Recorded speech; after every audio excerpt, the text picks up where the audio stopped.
September 17 తారీఖు నాడు విముక్తి జరిగింది 1948. ఆ విముక్తి ఎవరి కోసం జరిగిందంటే పేదల కోసం జరిగింది ఆ పోరాటం.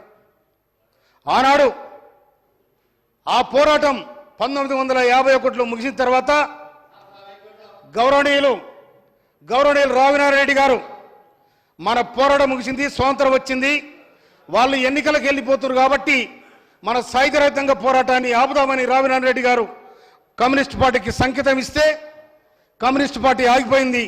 అప్పటికే 10,000 ఎకరాల భూమి పేదల మంచిది కమ్యూనిస్ట్ పార్టీ. ఆ తర్వాత తెలంగాణ కోసం 52లో ఇడ్లీ సాంబార్ గోబ్యాక్ అని వచ్చింది. 56లో ఆంధ్ర తెలంగాణ కావాలని ఆనాడు పోవడం జరిగింది. ఆ తర్వాత 69లో మా తెలంగాణ మాకు కావాలని వందలాది మంది ఆనాడు కసాయి తూటాలు కాసు బ్రహ్మానందరెడ్డి కసాయి తూటాలకు నేల కొరిగిన అమరవీరులు ఎంతమంది ఉన్నారు. అది తెలంగాణ నిజమైన పోరాటానికి నాంది పలికింది. ఆ తర్వాత పోరాటం ఆగిపోయింది అనుకున్నారు, కానీ నిప్పుల కుంపటిలాగా తెలంగాణ ఎప్పుడు రగులుతూనే ఉంది. తెలంగాణ అన్నందుకు ఆనాడు సర్కారులో కుక్కను చంపాలంటే ఇది పిచ్చి కుక్కని రాయేసినట్టు నక్సలైట్ పేరు మీద వందలాది మందిని కాల్చి చంపిన చరిత్ర ఇవాళ తెలంగాణ జిల్లాలో ఉంది, ఆ ప్రాంతంలో ఉంది. ఆనాడి పోరాటం, ఆ వ్యవస్థ ఇంకా సమలంగా రావాల తెలంగాణ ఎప్పుడు ఏర్పడుద్దు అని నీళ్లు నిధులు నియామకాలని ఈ విధమైన పోరాటాలు జరిగినాయి. 96లో కానీ 97లో కానీ 90లో తెలంగాణ అన్నందుకే గద్దర్ మీద కాల్పులు జరిగినాయి. వేలాది మంది ఆనాడు తెలంగాణ సాయుధరహితంగా పోరాటానికి నాంది పలికిన తుంగతుర్తి పోరుగడ్డ బిఎన్ గారు కానీ స్వరాజ్యం గారు కానీ వాళ్ళందరూ కూడా తెలంగాణ కోసం సాకలైనమ్మ, దొడ్డి కొమరయ్య, మందులనేవి వీళ్ళందరూ ఇలాంటి వాళ్ళందరూ కూడా తెలంగాణ కోసం పోరాడి ఆ తెలంగాణ నేపథ్యమే తెలంగాణ ప్రత్యేక రాష్ట్రం కోసం ఒక ఉద్యమాన్ని ప్రారంభించడం జరిగింది. 2000 అరే చెప్తాను, నువ్వు ఆడునవే, నేనున్నా, నీకు తెలియదుకో, నీకే వరక ఆడునా నువ్వు అలా ఉన్నోళ్ళు ఎవరో చెప్పు, నాకు 2001 ఆడురో చెప్పురే, నీకే వరక, నీకు కూడా ఏం తెలియదు, నువ్వు ఇంత వ్యాపారానికి వచ్చా, నీకేం తెలుసు, చెప్పేది నేను చెప్తా, నీ కథ చెప్తా.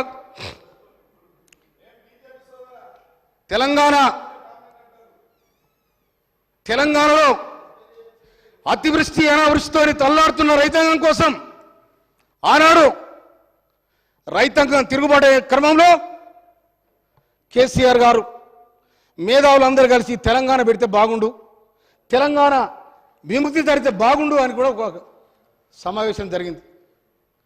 నేను ఆ సమావేశంలో కూడా ఉన్నా. కానీ ఆనాడు అనుకున్న సిద్ధాంతం, ఆనాడు అనుకున్న ఆశయాలు కానీ అన్నీ మట్టిలో కలిసిపోయినాయి.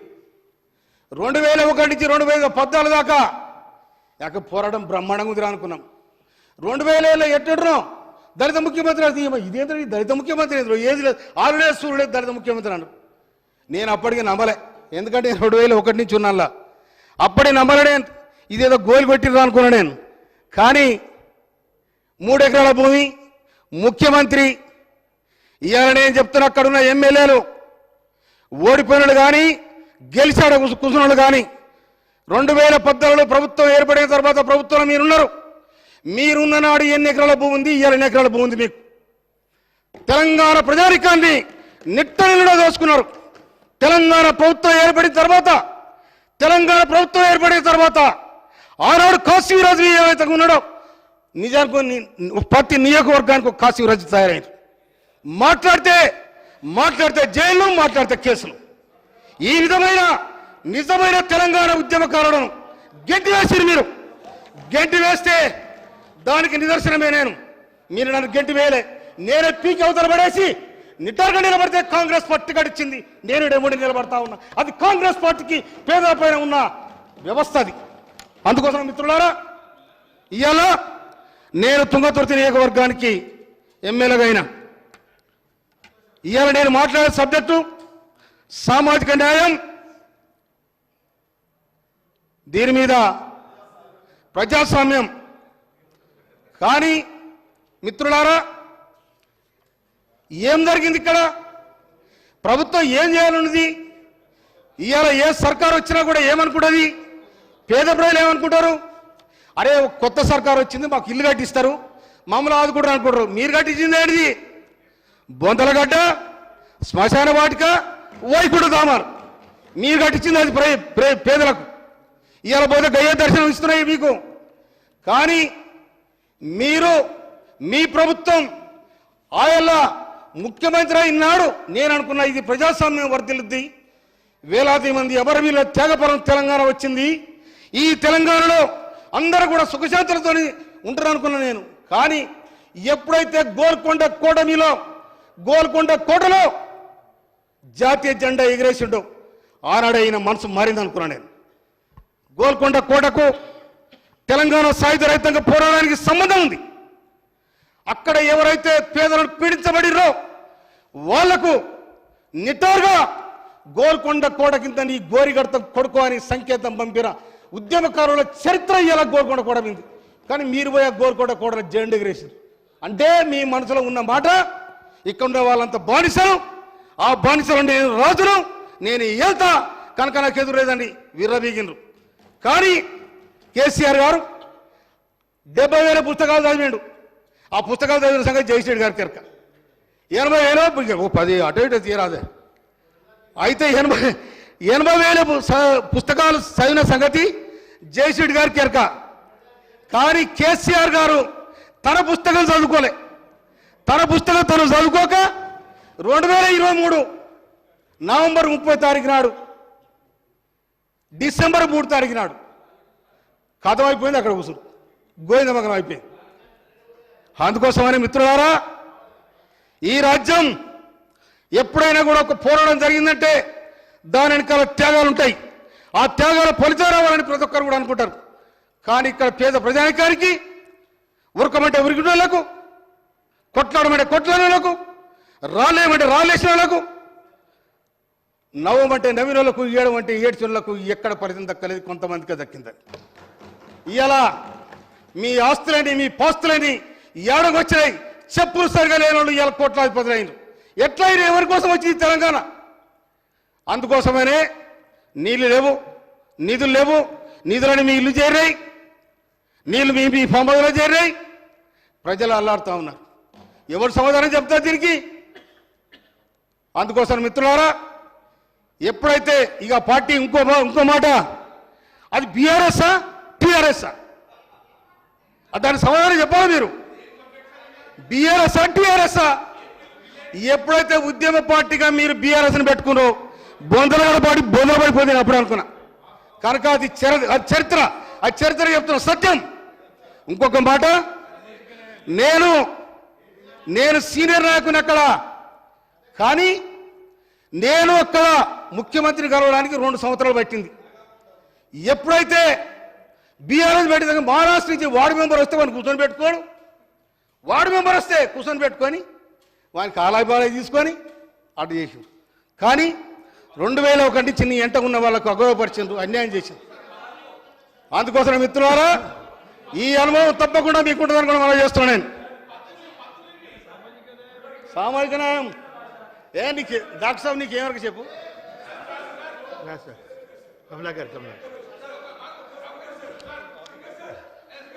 అగో జరా ఇలా తుంగతుర్తి నియోజకవర్గం పోరాటాలకు వర్దిల్లగడ్డ మీకు ఎవరిగా మీ ఎవరో తెలంగాణ మీకు ఎక్కడ మీ పోరాట చరిత్ర మీకు ఎక్కడిది? మీకు పోరాడలేదు, మీ పొలబడి అని వేసుకొచ్చారు మీరు ఎక్కడదా?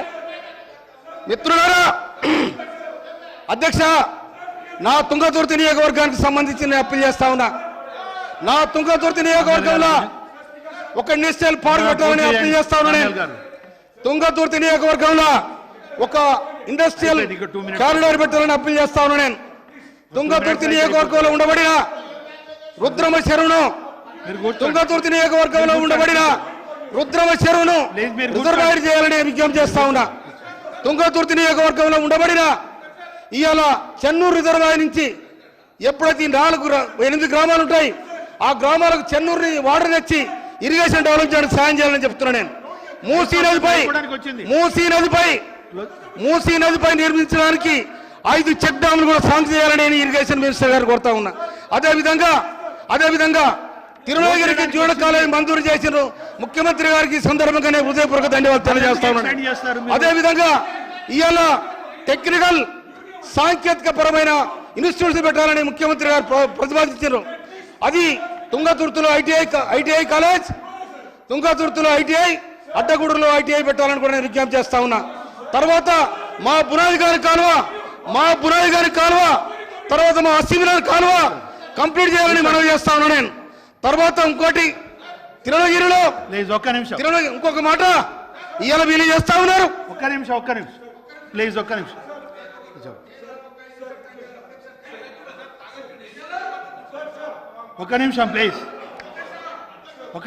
నిమిషం.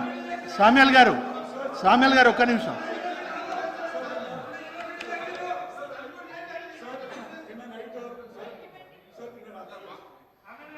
ఒకటే మాటలు చెప్పండి. ఒకటే మాట సార్. అధ్యక్ష, నిన్న నైట్ 3 వరకు మనకు సభ సజావా జరిగింది సార్. 3 వరకు జరిగింది సార్. నిన్న గౌరవ మంత్రివర్యులు కూడా పున్నం ప్రభాకర్ గారు కూడా నేను ఒక పాయింట్ కోట్ చేసిన అధ్యక్ష. నేను కూడా జస్ట్ ప్రొసీజర్ హౌస్ కొత్త సభ్యులందరూ నేర్చుకోవాలి అధ్యక్ష. Rules of procedure and conduct of business in Telangana legislature మనకు రూల్ బెక్కే అధ్యక్ష. 319 a member while speaking shall not first refer to any matter of fact on which a judicial decision is pending. Point 1, Adhyaksha. Make a personal charge against a member. A member while speaking shall not make a personal charge against a member. Adhyaksha, వారు ఒక్కరు మీద అధ్యక్ష అందరు ఎమ్మెల్యేల మీద వారు ఆరోపణ చేశారు. సభలో లేనటువంటి నాయకుల పైన పర్సనల్గా డెరగేటరీ మార్క్స్, అన్పార్లమెంటరీ వర్క్స్ వాడుతుంది అధ్యక్ష. నేనేమంటున్నా, కొత్త సభ్యుడు ఒక్క నిమిషం సార్, కొత్త సభ్యుడు డివైడ్ అవుతున్నాడు, అన్పార్లమెంటరీ.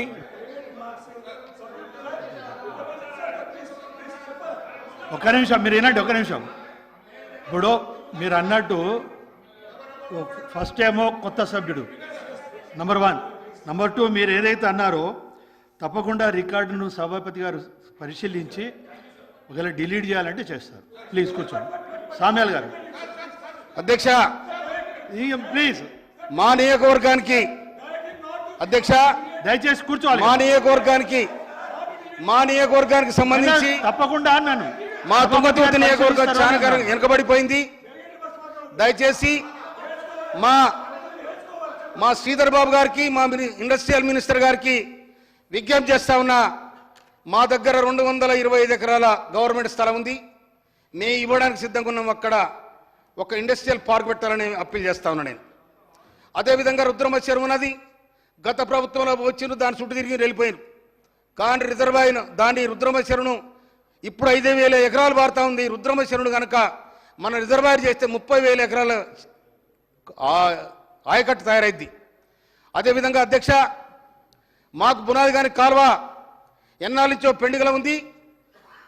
భువనగిరి నియోజకవర్గం, తుంగతుర్తి నియోజకవర్గం, ఆలేరు నియోజకవర్గం, ఈ 3 నియోజకవర్గాలకు సంబంధించి దాదాపు ఒక 70,000 ఎకరాల ఆయకట్టు బారే సందర్భం ఉంది. కనుక అది 60% అయిపోయింది. ఆ 40% కూడా కంప్లీట్ చేయాలని మీ ద్వారా ప్రభుత్వానికి విజ్ఞప్తి చేస్తా ఉన్నా. తర్వాత మొన్న మా శాలిగౌరారు మండలం అసిమినార్ కాలువ అది దాదాపుగా 60% అయిపోయింది. ఒక 40% అయితే అదొక 30 ఎకరాల కాస్ట్ అయ్యే అవకాశం ఉంది. అధ్యక్ష, సీఎం గారు కూడా ఇండస్ట్రియల్ పార్క్ డెవలప్మెంట్ కావాలంటే టెక్నికల్ ఎడ్యుకేషన్ కావాలని వారు ప్రతిపాదించారు. వారు ధన్యవాదాలు. తుంగతుర్తిలో ఐటీఐ కాలేజ్, అడ్డగూడలో ఐటీఐ కాలేజ్ పెట్టాలని మనవి చేస్తా ఉన్నా నేను. తర్వాత తిరుమలగిరిలో జూనియర్ కాలేజ్ శాంక్షన్ చేసిన సీఎం గారికి నేను హృదయపూర్వక ధన్యవాదాలు తెలియజేస్తా ఉన్నా నేను. అదేవిధంగా ఇలా గౌరవనీయులు మా ఉత్తమ్ కుమార్ రెడ్డి గారు మినిస్టర్ గారి వారి సొంత గ్రామం తాటిపాముల, ఆ ప్రాంతానికి ఇరిగేషన్ వాటర్ సోర్స్ లేదు. చెన్నూరు రిజర్వాయర్ నుంచి దాదాపు 8 గ్రామాలకు వాటర్ వచ్చే రిసోర్స్ ఉంది. కాబట్టి దాన్ని కూడా అమలు చేయాలని చెప్పి నేను మనవి చేస్తా ఉన్నా. అదేవిధంగా అధ్యక్ష ఒక 5 minutes అధ్యక్ష, నేను హాస్టల్ చదువుకున్న స్టూడెంట్, నేను సోషల్ హాస్టల్ చదువుకున్నా నేను. ఎందుకంటే ఇవాళ దళితులకు ఏమన్నా గరీబులకు ఏమైనా చేసిందంటే 1974లో ఇందిరాగాంధీ గరీబీ ఆటో నినాదం తీసుకొని భూములు పంచిపెట్టింది, ఇల్లు కట్టించింది, అట్రాసిటీ చట్టం చేసింది, అన్ని చేసి ఇవాళ ఇందిరమ్మ రాజ్యంలో నిటారుగా నిలబడ్డ ఒక మాదిగ ఎమ్మెల్యేగా నేను చెప్తా ఉన్నా. నేను అధ్యక్ష, ఈ అవకాశం ఒక్క కాంగ్రెస్ పార్టీలో వచ్చింది కాబట్టి, నేను కాంగ్రెస్ పార్టీ నన్ను ఆదరించింది కాబట్టి చెప్తున్నా. నేను ఇవాళ కూడా కాంగ్రెస్ పార్టీ ఇలా ఏ ఊరు పోయినా ఇందిరమ్మ ఇల్లు ఉంటాయి. కానీ ఇవాళ కూడా మనం గౌరవ ముఖ్యమంత్రి వర్యులు 3500 ఇల్లు ప్రతి నియోజకవర్గానికి ఇవ్వాలని ప్రతిపాదన చేయడం జరిగింది. వారికి ధన్యవాదాలు తెలియజేస్తా ఉన్నా నేను.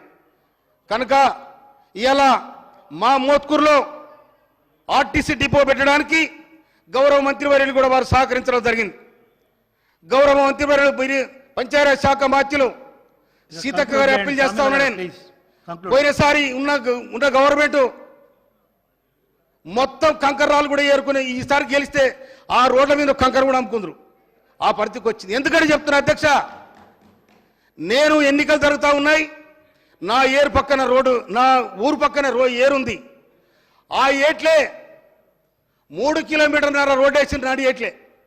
ఇదేంటంటే ఇగో ఈ భాగం కేసీఆర్కు, ఈ భాగం కేటీఆర్కు, ఈ భాగం హరీష్ రావుకు, ఈ భాగం జయశ్రెడ్డికి, ఈ భాగం కవితకు, మొత్తం భాగం నాకు. రారి రా నా ఇంటర్ కారు తీసుకొని రాడికి రారి, నేను రోడ్డు చూపెడతా రారి. నేనేం చెప్పినా అధ్యక్ష ప్లీజ్, నేనేం చెప్పినా ఎన్నికలైన తెల్లారి దీన్ని మొత్తం తోవేస్తానని చెప్పినా, ఇప్పుడు పోయి చూసుకోపోరు మొత్తం తోవేసిన. సామ్యాల్ గారు ప్లీజ్.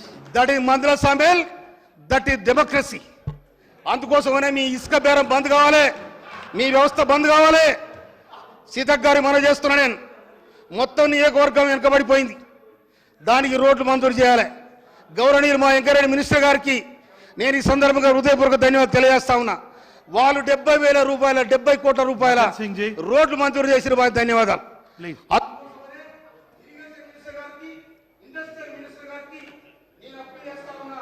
ఒక్క నిమిషం మకన్ సింగ్ 1 మినిట్ క్లోజ్ చేయి. మాకు 2 మున్సిపాలిటీలు ఉన్నాయి. ఆ మున్సిపాలిటీ ఎందుకు చేసిరో గాబరా చేసిరు. వచ్చే 20 కోట్లు 20 కోట్లు లేవు, 20 రూపాయలు లేవు. మొత్తం శతకుప్పలు అయినా చూస్తేనే మున్సిపాలిటీలు ఉన్నాయి. వాళ్ళ జీతాలు ఇచ్చే పరిస్థితి లేదు. అందుకోసమనే మున్సిపాలిటీలను కూడా నదరేసి మమ్మల్ని ఆ నియోజకవర్గాన్ని కాపాడాలని మనం చేస్తున్నాను. నేను హైదరాబాద్కు సంబంధించి ఒక మాట మారుతా, ఎందుకంటే నేను ఎస్సీని కాబట్టి, హాస్టల్ చదువుకున్నా కాబట్టి చెప్తున్నా నేను. డాక్టర్ బిఆర్ అంబేద్కర్ 1956లో మోంజయ్ మార్కెట్ హాస్టల్ ప్రారంభించడం జరిగింది. అది పోయిన 10 ఏళ్ళుగా పట్టించుకున్న నాదులు లేడు. కాచిగూడ హాస్టల్ 1973లో పివి నరసింహారావు గారు ముఖ్యమంత్రిగా ఉండి ప్రారంభించడం జరిగింది. అది కూడా పోయింది. ఇంకొక మాట, యూనివర్సిటీలో చదువుతున్న ఈ దళిత విద్యార్థులు, ఎస్సీ ఎస్టీ విద్యార్థులు ఎవరైతే ఉన్నారో వాళ్ళకి ఇలా మెస్ ఛార్జీలు 1500 ఇస్తా ఉన్నారు. దయచేసి ప్రభుత్వానికి అప్పీల్ చేస్తా ఉన్నా నేను. మినిమం వాళ్ళకు ఒక 5,000 రూపాయలు మెస్ ఛార్జీలు వేయాలని కూడా నేను అప్పీల్ చేస్తా ఉన్నా నేను. అందుకోసమనే ఇక్కడ ఇంకోటి, గౌరవ గత ప్రభుత్వం 2 యూనివర్సిటీలు ఇచ్చింది. ఆ యూనివర్సిటీలో రిజర్వేషన్ లేవు. ఎందుకు లేవో ప్రైవేట్ యూనివర్సిటీలలో? మరి ఇంత ప్రజాస్వామ్యం, ఇంత మేమే పేదలను ఆదుకుంటాం అనుకున్న ఆ కాలేజీని అప్గ్రేడ్ చేసి యూనివర్సిటీ చేసిండ్రు. ఆ యూనివర్సిటీలు ఎందుకు చేసిండ్రు, ఎవరి కోసం చేసిండ్రు? ఒక పేదోనికి, ఒక బలహీన వర్గాలకు, ఒక ఎస్సీ ఎస్టీలకు రిజర్వేషన్ లేనప్పుడు ఎట్లా చేసింది గవర్నమెంట్? అందుకోసం ప్రభుత్వానికి అప్పీల్ చేస్తాను, అది రద్దు చేయాలని చెప్పి మనం చేస్తున్నాను నేను. అందుకోసం మిత్రులారా, మా నియోజకవర్గానికి సంబంధించి చాలా పేద నియోజకవర్గం. 30 పడకల హాస్పిటల్ నుంచి తుంగతుర్తిలో 100 పడకల హాస్పిటల్కు పోయిన సర్కార్ మంజూరు చేసింది, అవతల పడేసింది. కానీ ఇప్పుడు ఆ కాంట్రాక్టర్ ఏం చేసిండు, మొత్తం దోబిడు కుప్ప చేసి పక్కన పెట్టిండు. ప్లీజ్ క్లోజ్ చేయండి. క్లోజ్ చేస్తాను. అయితే దానికి ఇంతవరకు డబ్బులు లేవు. దయచేసి మా హెల్త్ మినిస్టర్ గారికి నేను అప్పీల్ చేస్తా ఉన్నాను, దాన్ని మంజూరు చేయాలని. మోత్కూరులో 30 పడకల హాస్పిటల్ మంజూరు చేయాలని.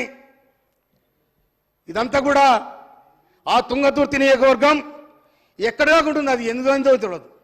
ఆ 3 ఇప్పుడు ఉమ్మడి జిల్లా ఉండే ఒకసారి, ఇప్పుడు 3 జిల్లాలకు సంబంధించింది. ఒక మండలం ఒక జిల్లాకు, 2 మండలాలు 2 జిల్లాలు ఒక జిల్లాకు, 6 మండలాలు ఒక జిల్లాకు. అది 3 ముక్కలాట అయింది. ఈ కలెక్టర్ చేస్తే నాకు తెలియదు అంటాడు, ఆ కలెక్టర్ చేస్తే నాకు తెలియదు అంటాడు.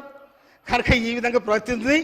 కనుక మేము ప్రభుత్వానికి, ముఖ్యమంత్రి గారికి నేను ఇలా శుభాకాంక్షలు తెలియజేస్తా ఉన్నాను. నేను రైతు మంత్రి, స్వయాన రైతును, నేను కౌలు రైతును. మొన్న 15 తారీఖు నాడు 27 ఎకరాలు నాడుబెట్టి నేను 15 తారీఖు నాడు 27 ఎకరాలు నాడుబెట్టి నేను యాడైతే నాడు పెడుతున్నా ఇసుక తీద్దామని ఆడికి వచ్చారు. ఈడికి రాకూడదు బొంద పెడతానని చెప్పి నేను ఆడికి ఎవరు రాలే, ఆ రోడ్డు కూడా దువ్వేసాను నేను. కనుక రెండో తప్ప రైతాంగానికి ప్లీజ్ 1,50,000 రూపాయల మాఫీ చేసిన గౌరవనీయులు ముఖ్యమంత్రి రేవంత్ రెడ్డి గారికి, బట్టి విక్రమార్క ఉప ముఖ్యమంత్రి గారికి, అగ్రికల్చర్ మినిస్టర్ తుమ్మల నాగేశ్వరరావు గారికి, సహచర మా ఎమ్మెల్యేలకు, గౌరవ మంత్రివర్గానికి నేను నిండుగా శుభాకాంక్షలు తెలియజేస్తూ ఈ రైతాంగానికి, ఈ పేదలకు, ఈ బీదలకు, ఎస్సీ ఎస్టీలకు నిజంగా సీతక్కకు ఇంకొక మాట చెప్తా ఉన్నా. నేను నా నియోజకవర్గంలో దాదాపు 61 తండలు ఉన్నాయి. ఒక్క రోడ్డు లేదు. మొన్న బదిలానికి 8 రోడ్లు వేసినాడు. కనుక దయచేసి నేను మీకు అప్పీల్ చేసిన ఒక్క రోడ్డు లేకుండా సాంక్షన్ చేయాలి. నేను తీసుకుపోయే రోడ్డు అని తిప్పాలని నాకు ఆశ ఉంది. సీతక్కరికి దండం పెడతా. ఎందుకంటే